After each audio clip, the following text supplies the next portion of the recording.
Shalom, selamat malam untuk kita semua umat-umat Tuhan yang terkasih dan yang terberkati yang pada saat ini sedang menyaksikan ringkasan pelajaran sekolah Sabat setiap harinya. Dan pada saat yang indah ini kita sudah tiba pada pelajaran yang kedua dan judulnya adalah krisis kepemimpinan. Ayatnya terdapat di dalam Yesaya 6 ayat yang pertama, saya akan bacakan.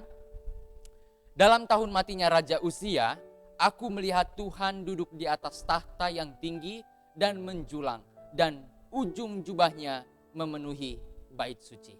Umat Tuhan yang terkasih, ada sebuah rangkaian peristiwa ilustrasi yang coba dinyatakan di dalam pelajaran kita yang kedua ini.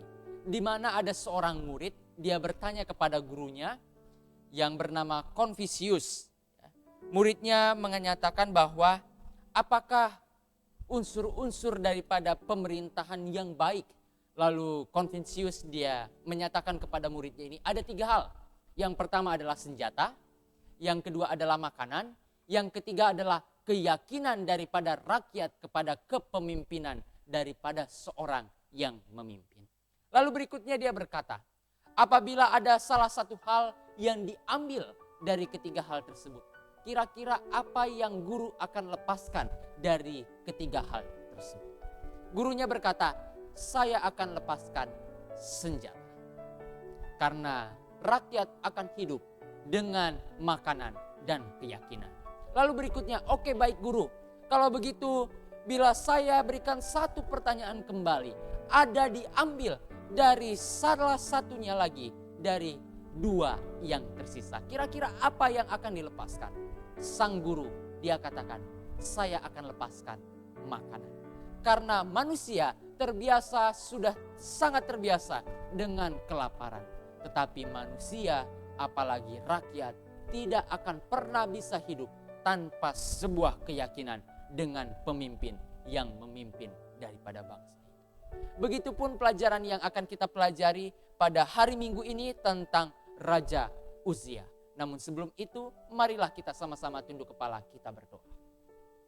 Tuhan di surga, pada saat ini kami rindu untuk belajar pekabaran firman Tuhan pada pelajaran hari Minggu mengenai Raja Uzia dan juga Nabi Yesaya. Bantu kami ya Tuhan, perlengkapi kami dengan tuntunan Roh Kudus-Mu untuk boleh mengerti, memahami dan mengaplikasikannya di dalam hidup kami. Terima kasih, terpujilah nama-Mu, di dalam nama Tuhan Yesus kami berdoa. Amin. Kisah ini dimulai dengan peristiwa pemerintahan Raja Uzia yang sudah cukup lama dan juga sejahtera dikatakan. Ia semakin lama menjadi semakin kuat, ia semakin menjadi tinggi hati dengan segala sesuatu yang sudah dia capai di dalam pemerintahan Raja Uzia ini.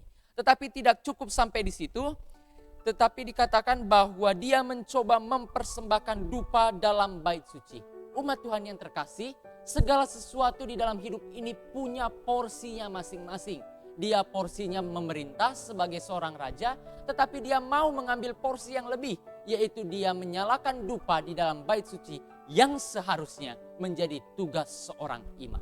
Oleh sebab itu ketika dia melakukannya, di sini dikatakan bahwa dia ditegur oleh imam pada saat itu karena dia bukanlah seorang keturunan Harun. Tetapi bisa kita lihat dengan arogansi yang dia punya, dia marah.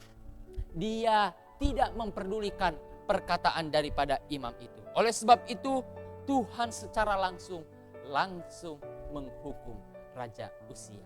Dia di dalam hidupnya penuh penderitaan, di dalam hidupnya dia mengalami sakit penyakit yaitu kusta. Dan dia hidup di dalam pengasingan sampai hari kematiannya. Oleh sebab itu umat Tuhan yang terkasih, pelajaran yang kedua adalah tentang sebuah perbedaan yang mencolok antara Raja Uzia dan juga Yesaya. Uzia dia berupaya menjamah perkara yang kudus dengan ceroboh. Ya, itu artinya dia masuk ke dalam hal yang kudus, tetapi dia keluar dengan ketidakkudusan. Berbeda halnya dengan Yesaya. Dia dengan kerendahan hati, dia menganggap dirinya tidak layak di hadapan Tuhan, tetapi Tuhan sanggupkan dia dan Tuhan menguduskan kehidupannya baik di dalam pelayanannya juga. Umat Tuhan, kita kembali teringat kepada seorang pemungut cukai yang dia datang duduk di bagian belakang daripada Ka'bah Tuhan di sinagog. Dia adalah orang yang berdosa. Dia mengakui kehidupan yang kelam selama ini yang sudah dia lakukan. Tetapi dengan ketulusan hatinya dia datang beribadah kepada Tuhan. Tuhan menguduskan hidupnya. Tuhan menghargai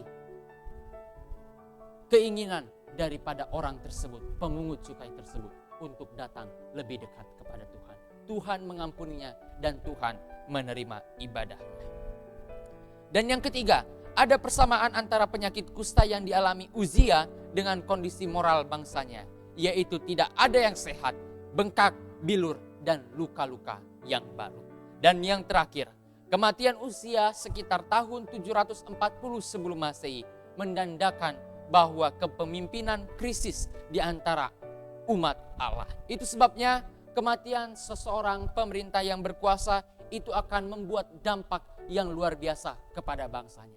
Tetapi sekali lagi kita melihat bahwa pada masa krisis inilah Allah justru menguatkan Yesaya dengan memperlihatkan kepadanya bahwa Allah tetap memegang segala sesuatu kendali di dalamnya. Boleh saja segala sesuatu krisis terjadi di dalam kehidupanmu.